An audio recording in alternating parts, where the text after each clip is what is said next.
I thought that she was a safe spirit, like, oh, this is my guardian. She's here to protect us. But then my mom started to experience things attacking her. She had something rub her arm in the middle of the night saying her name, and their voice got deeper and deeper and deeper. It deceived me to the point of falling away from God completely. And then as I was being baptized, when I was coming up in the water, I saw a light and I felt God's hand on me. And that's when I started speaking in tongues, and everything that was in me left. Welcome to God's Voice Daily. I'm your host, Vladimir Proknivsky, and this is the channel where I share daily phone calls with people from around the world who've had real supernatural encounters with Jesus, angels, demons, and everything in between. Some of these calls go on to become full episodes on our main show called God's Voice Today, but here you will hear them raw and unfiltered, just the way they happened. So without any further ado, let's dive into today's featured call. Enjoy. Well, Michelle, thank you so much for scheduling the phone call with me. I appreciate it. Sounds like you have a powerful testimony. I was just reading earlier. You had an encounter with Jesus as a child. Tell me more. Yeah, it was super, super cool. And funny because of the fact that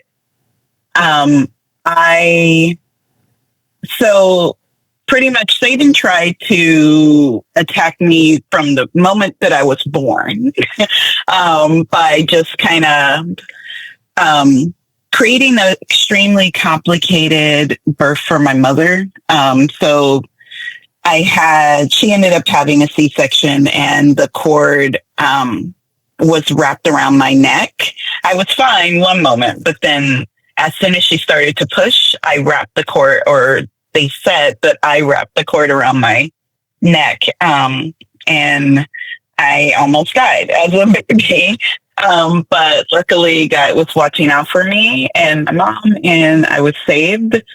And I would just remember being a little, probably like around 7 or maybe even 8 years old, and having dreams as a child of just falling asleep 1 second and waking up in this place that was very extremely peaceful. And there were other kids there too. And when I woke up in this place, like I look over to my right side, and there's Jesus just sitting there, standing there, sitting there. He gets up and just kind of walks with us. As children, we walk over to another location. He's just reading to us. What was he reading? Almost like he's like a storybook, honestly. Like a children's book to us. Best babysitter, right? Like he was exactly. It was almost like he was trying to comfort us and just let us know that everything is okay. During that time, I was also experiencing a lot of trauma from bullying, like extreme harsh bullying, to the point of just making me feel like I am not worth being on this earth.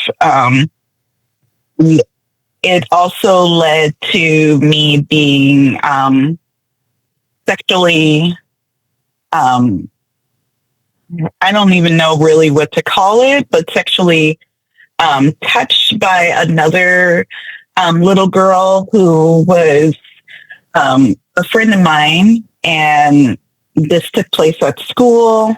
That happened probably I was in the 3rd grade, and then it just kept happening after that for the next couple of years. I would say 2-3 years while I was at the same school. During that time, I'm like, Satan's stupid. He's smart because his tactics work a lot of the time. But it's like the fact that he attacks children, and he will strike them and make them feel like they're not worthy, they're not loved, love is not possible for them. It sticks with us, and then it lasts until adulthood. I'm trying to make sure that I'm not like going over 15 minutes. There's so much. No, to you're the good. You're story. good. But it is interesting how, yeah, Satan is after the vulnerable, right? It's the children, Yeah, the weak. He's always after those for sure. But so you had this. especially if you grew up in the church. Oh yeah, and it's interesting that he tried to attack you even at your birth. That means there's a huge calling over your life. It seems like everybody I talked to that was attacked at birth goes on to do something amazing, something big. So hey, there's something amazing brewing if you're not already doing something amazing. This testimony will be a blessing to a lot of people. So if you're not already doing something amazing, this is your start. But Michelle, I'm curious. So you have that trajectory. You start young. You experience Jesus. You were bullied. What was your path like going forward? Did you stray away from the faith? Did you have your come to Jesus moment later? I did. It's funny because he's so beautiful. You know, he is truly he loves us so much that he will keep trying. God keeps trying to reach us no matter what. And as I was a little kid going through middle school, you know, that movie, The Craft, came out here. There's this movie called The Craft where there's these teen witches who do like spells and things like that. It starts off innocent, but then it turns out to be extremely harmful. Usually a lot of the teens that saw that around my age in the 90s, we all were ignoring the ending of the movie and seeing the beginning. There were these teens that were, I guess, considered to be like the witches, these little tweens. And I saw them and I looked up to them so much that I wanted to start learning more and more. So I would go to the library and start to learn little things and try to practice myself. As soon as I started noticing a shadow of a lady on our door in my sister and I's room, because we shared rooms. As soon as I started to notice the shadow of a lady on our door, I thought that she was a safe spirit, you know, like, oh, this is my guardian. She's here to protect us. Oh boy. But then my mom started to experience things attacking her. So she had something rub her arm in the middle of the night, saying her name. And as I was saying her name, it said it deeper. Their voice got deeper and deeper and deeper. And then we lived in California at that time, and I just remember not seeing it. So it deceived me to the point of where I thought it was protecting me, and when it wasn't there, something bad was going to happen. Like we had a robbery when it wasn't present. We had an earthquake that would take place. And I thought, okay, when it's not there, there's something that's going to happen. But little did I know that was actually deceiving me to the point of like going deeper and deeper, to the point of just falling away from God completely. Like I fell away, and that I was in that for probably about like 6 years until I was like, or not even 6 years. I think it was probably like 4 years, because I think when I was in high school, when I was 16 or 17, I started hanging out with new people because I actually just moved schools. My mom moved around a lot, and we ended up going to another part of town. And my friend that I met there, she is still my friend. She, I would say, is like a super Jesus person. And she was a very super genius teen. So she would be like, yes, God's awesome. Yes, God rocks. And like always stopping to pray. She has never stopped that habit, which is beautiful. to see it happen in a moment. She'll be on a phone call with you and just be like, hold on, I got to thank God for something. And it's beautiful. And she took me to church. I started going more and more, and then we ended up disconnecting because my mom moved us to another state. And when we moved to another state, I disconnected from church again. And then I stopped going because I didn't feel like I had a purpose or reason to go. Then finally, I ended up going to a new school. Met people that I'd never met before. It's funny because I grew up in California. So, of course, you're going to meet people who are in the LGBTQ community, you know, but I didn't. I've never met anybody until I moved to Washington, or until I was living in Washington. And these were teens that were sharing with me like how sad they were because of depression, and also like they experienced molestation themselves when they were kids. And we bonded on that because of the fact that we both had shared experiences with these things. So they introduced me into their communities, and like started showing me just their lifestyle and how to live that lifestyle and to be a part of their community. So I started to like hang out with one girl who just was really just more of like a mentor in the lifestyle, like in that practice to be gay and to be a lesbian. And I never felt a true connection to it because I was just like, there was always something where I was just like, no, I like boys. So I'm pretty straight.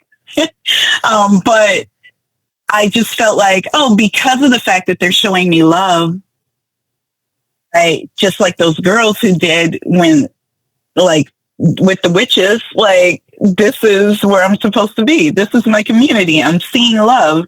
Like, I'm getting that and I feel it. This is great. But then she actually introduced me to her friend, who was another person who was just like my friend in California, who was super Christian. And she was trying to pray with the girl that I met, to try to get her to come and just hang out and just have fun with them, with her church group. She's like, just come. It's fun. You get free food, like candy, pizza, like just come. It's going to be cool. It's like a party. I ended up actually going with her to her youth group. And then the beautiful thing about that is she connected me to the right minister who literally helped me get saved, but then also get baptized in the Holy Spirit and experiencing speaking in tongues for the first time. Wow. Oh, did you have like a deliverance as well?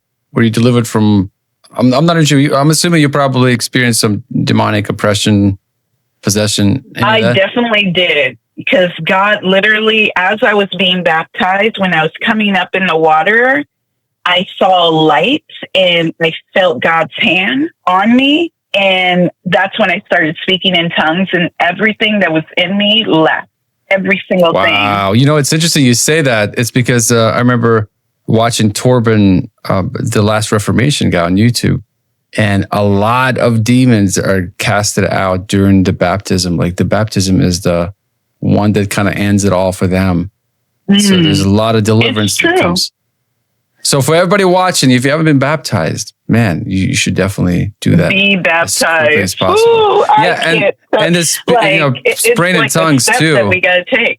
Yeah, and praying in tongues too. Like a lot of times, I've seen all these videos where people they're being baptized, they go under, they come back up, delivered, set free, and then all of a sudden, the speaking of the gift of speaking in tongues comes through right after baptism. So Powerful, really beautiful moment. does. And I didn't think that I could, because I remember hearing my mother do it. Because my mom prays in tongues.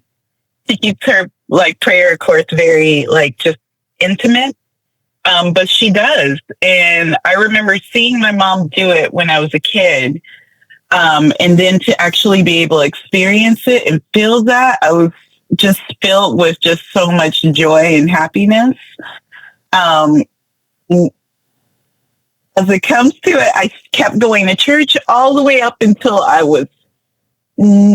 think I was like around 21. And then what do they tell you? If you're in the practice of church, if you're truly sticking to it and you need to read your Bible, reading the Bible has been a game changer. But I was not doing that. I was not fully understanding. And unfortunately, I was not being mentored a lot. So when you leave and start to dabble in things again, demons come back tenfold. And I started experiencing things more strongly, to the point of like seeing stuff like, oh, I see a dead person over there. That's interesting. Like, as a like apparition, or what would be called, I guess, an apparition, even though it wasn't an apparition. It was like, to me, I feel that there's no ghosts. I feel that there's only demons pretending to be ghosts, like familiar spirits, you know? And being able to see those familiar spirits, but not realize that that's what it is. Like, that's not my grandma. That's a familiar spirit trying to pretend. So is it because you open doors when you start dabbling all these different things? I started opening those doors back again. Like, I dabbled deep, and then I started, like, I ended up like actually having these thoughts of like, oh, you don't need to be like a virgin anymore. Like, you should do, because after I was defiled as a child, like, I abstained from anything where a person, like, from any interpersonal type of sexual activities at all, because I was just turned away from it, period. So I held that to myself, and I thought that was so beautiful that I had not done anything with anybody. And at that point, I was just like, I don't need to stay this way. I can go ahead and just start being sexual with people. And I did. And I started just not caring anymore. Like, my heart just did not care. And I just started feeling worse about myself. More and more, I started feeling like I was not worthy, that I shouldn't be here. Like, that was always a mindset that I kept as I was allowing people to take my body, just use me. And on top of that, doing witchcraft here and there, you know? Wow. Like little spells, little things. Well, it's interesting, Michelle, how it's a gradual thing, right? You take a little compromise here, a little compromise there. Before you know it, it's never like, if you knew, like, instantly, if you were, for example, like the boiling lobster effect, when you throw a lobster in a boiling water, it instantly wants to jump out, right? But you can put a lobster in the water and then slowly increase the temperature. Before you know it, the lobster is boiled, right? And that's kind of like the shift that happens. A lot of people, just small little compromise here, a little white lie here. That's why all of that matters, right? You guard your heart. And how important it is not to step away from the Word of God. That's why I'm starting a challenge pretty soon, probably next month, 30-day challenge, where in a month you read the whole New Testament. It's one of those things, just jump right in and stay in the Word, just to kickstart people into the reading of the Word. So you go through all that. You went through your deliverance. You had the baptism. You had everything. You were set free, but then you slowly compromised a little bit, right? And the demons returned 7 times happier, which is not a good thing. They did, definitely. So for the sake of time, Michelle, how does it all end? I actually ended up meeting. So I got married like around 27, decided, hey, let's have a baby together. And we decided to have a baby, then got married. And that relationship was very emotionally abusive. There was adultery committed by him. And then I committed adultery with my eyes by watching porn, you know? So like he was doing it, I was doing it. We both just ended our marriage. He remarried the most beautiful, sweet, amazing, godly woman.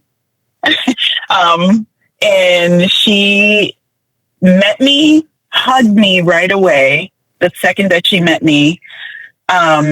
We have been friends, like best friends, like since. And she started to pray for me. It's funny, after I got saved, she started to pray for me when she met me, because she felt that there was something that I was holding that I needed to release.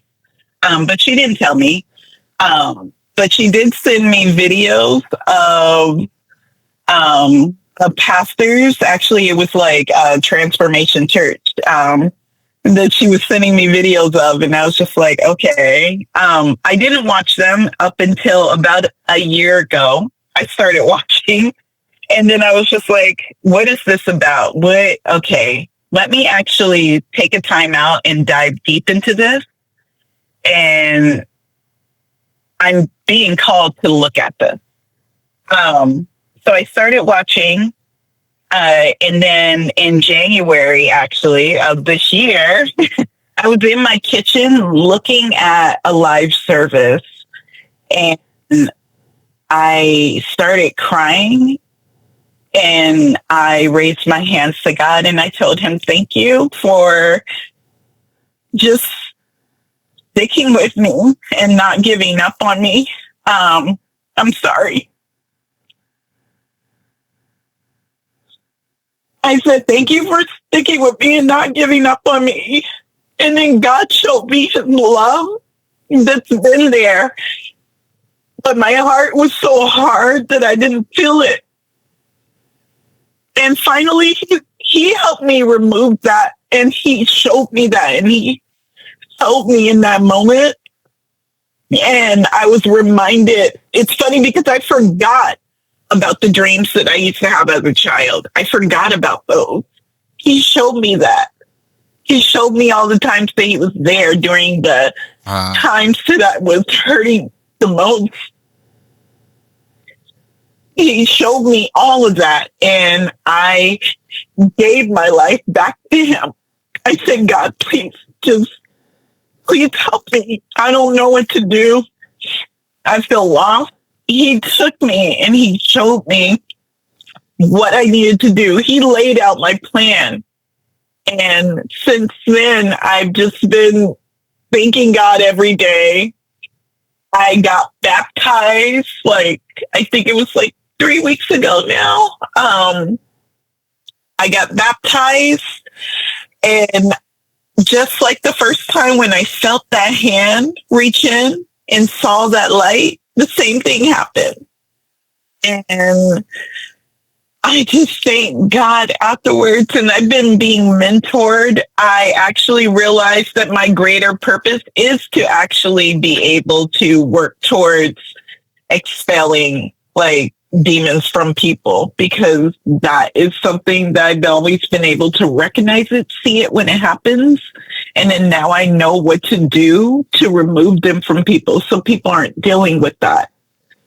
God is powerful. He has helped me not be afraid of that. Not be afraid to work, to have him work through me to be able to save his people. I've been doing it, and it's beautiful. Michelle, I was just talking earlier to someone about how, this is what I'm seeing. This is what's happening. In the Bible, I always get scriptures. That's how God talks to me. He talks to me through scriptures, and I read them, and he gave me scriptures, and he'll tell me who they go to. And it's beautiful. I only watch testimonials, and also I only listen to praise and worship music because I hear the secular music and I feel the pain and the hurt, and you hear the satan, like the demonic messages that are in that music, and they're in the TV shows, and like you see it. And it slowly gets you away from the path, right? Kind of like the first time around, you slowly start compromising. It's the little, I always say that when you go out in the world, you go to the gym, you go to the grocery store, you go to airport, restaurants, it's always, there's everything around you is trying to get you to step away from the Lord. The music you hear, the TV, the commercials that pop up, everything. And that's why I think it's super important to stay in the Word of God. It's super important to not to forsake the gathering. To the Bible. Yeah, and then the gathering of other believers. That's why I created the platform. I found the best church. Yeah, and for those that are watching, if you don't have the best church, I highly recommend people getting connected, plugged in physically in their local community. But if you don't currently have one, join us for free at family.godsvoiceday.com. We have daily prayer calls. We have Bible studies, all kinds of men's groups, women's groups. We have it all for free. I cover the cost just so you can be there, mentored by other people. Because Michelle, you mentioned how important it was for you to be mentored by people. We have people in the community that can mentor you. Well, Michelle, I better go jump on other calls. I'm running a little behind today, but I just want to say, sorry. No, you're good. Thank you so much for sharing your testimony, for being so vulnerable. I know it's not easy, but your testimony can be a blessing, will be a blessing to so many people. So thank you, Michelle. Thank you. God bless you. We'll stay in touch. Thank you. Take care. Thank you. Have a good day. You too. Bye. Bye-bye. Hey, if this story moved you, there is definitely more. Every day, someone new shares their supernatural encounter with Jesus. So hit subscribe right now and don't miss what's coming up next. And if you're ready for another powerful supernatural testimony, tap the next video on your screen right now, and I'll see you there.